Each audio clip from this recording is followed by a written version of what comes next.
আল্লাহু আকবার। আমাদের নবী কত ভালোবাসে আমাদেরকে, জুতা পরবো কিভাবে এটাও শিখিয়ে দিচ্ছে। তাহলে 14 নাম্বার, জুতা পরা শিখানো শিশুকে।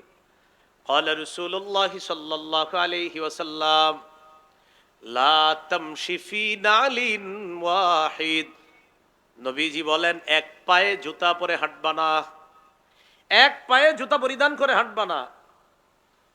বুখারীর বর্ণনায় আসছে লিউনিল হিমা জামিআ আও লিউহফিহিমা জামিআ, হয়তো দুই পায়ে জুতা রেখে হাঁটবা, না হয় দুই পা খোলা রেখে হাঁটবা। এক পায়ে জুতা রেখে চলবা না, এতে অ্যাক্সিডেন্টের সম্ভাবনা আছে। হয়তো দুই পায়ে জুতা রাখবা, না হয় দুই পা খোলা রাখবা। এক পা যদি খোলা রাখো, আরেক পায়ে জুতা রাখো। বিশেষ করে শিশুর এক পায়ে জুতা, আরেক পা যদি খোলা থাকে, ও বারবার অ্যাক্সিডেন্টের সম্ভাবনা আছে। ওয়ালা তাশতামিলিস সাম্মা, নবী বলেন এক কাপড়ে পুরো শরীর ঢাকবা না। মানে আপনার শরীরে আর কোনো কাপড় নাই, একটা দিয়ে পুরো শরীর ঢেকে ফেলছেন। মানে আপনার সামর্থ্য আছে আরো কাপড়ের, তো সামর্থ্য থাকার পরেও এক কাপড়ে পুরো শরীর ঢাকা, এটা নবী নিষেধ করছেন। ওয়ালা তাদা ইহদা রিজলাইকা আলাল উখরা ইদা ইসতালকাইতা, যখন তুমি চিত হয়ে শোও এক পায়ের উপর আরেক পা রাখবা না। কি রাখেনি? চিত হয়ে শুলে এভাবে পা লড়ায় না? নবী বলেন যখন চিত হয়ে শুইবা এক পায়ের উপর আরেক পা রাখবা না। শিশুকেও শিখাবেন, ও যখন এইভাবে চিত হয়ে শুয়ে থাকবে এক পায়ের উপর আরেক পা যেন না রাখে। শিশু মাঝে মাঝে উপর হয়ে শুয়ে থাকে, শিশুকে উপর হয়ে শুতে দিবেন না। আপনিও শুইবেন না, শিশুকে উপর হয়ে শুইতে দিবেন না। হাদিসে আসছে উপর হয়ে শোয়া এটা জাহান্নামীদের শোয়া। তাহলে এইভাবে শুইলে পায়ের উপর পা রাখা যাবে না, আর উপর হয়ে শোয়া যাবে না, কেননা ওটা জাহান্নামীদের শোয়া।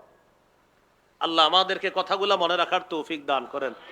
তাহলে এটা কিন্তু মনে রাখতে হবে সবার। আমরাও চিত হয়ে যখন শুবো মাঝে মাঝে টেনশন করতে গেলে কি করে পায়ের উপর পা উঠায় না, পায়ের উপর পা উঠাবেন না, নবীজিরা নিষেধ করছে। এটা শৈশব থেকে শিশুকে আমরা শিখাবো। 15 নাম্বার, সব কিছু ডান দিক থেকে করা, এই শিক্ষা দেওয়া শিশুকে। সহিহ বুখারী 168 নম্বর হাদিসে আছে, আন আয়েশা সিদ্দিকাহ রাদিয়াল্লাহু তাআলা আনহা কানা রাসূলুল্লাহি সাল্লাল্লাহু আলাইহি ওয়াসাল্লাম ইউজিবুহু তায়াম্মুনু ফিত তানাউলি ওয়াত তারাজ্জুলি ওয়া তুহুরিহি ওয়া ফি শানিহি কুল্লি। রাসূলুল্লাহ সাল্লাল্লাহু আলাইহি ওয়াসাল্লাম সবকিছু ডান দিক থেকে পছন্দ করতেন।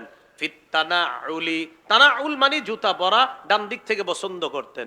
ওয়াত তারাজ্জুলি, তারাজ্জুল মানে মাথা আঁচড়ানো, এটাও ডান দিক থেকে পছন্দ করতেন। ওয়া তুহুরিহি, পবিত্রতা অর্জন করা, এটাও ডান দিক থেকে পছন্দ করতেন। ওয়া ফি শানিহি কুল্লি, সব কিছু নবীজি ডান দিক থেকে পছন্দ করতেন।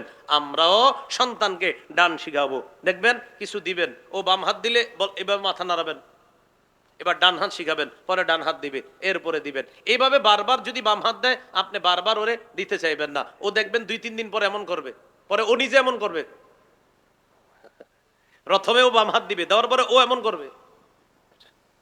তার মানে এইভাবে শিশুকে আপনি শিক্ষা দিতে হবে, ওর মধ্যে যেন এই আদর্শগুলো ফুটে ওঠে।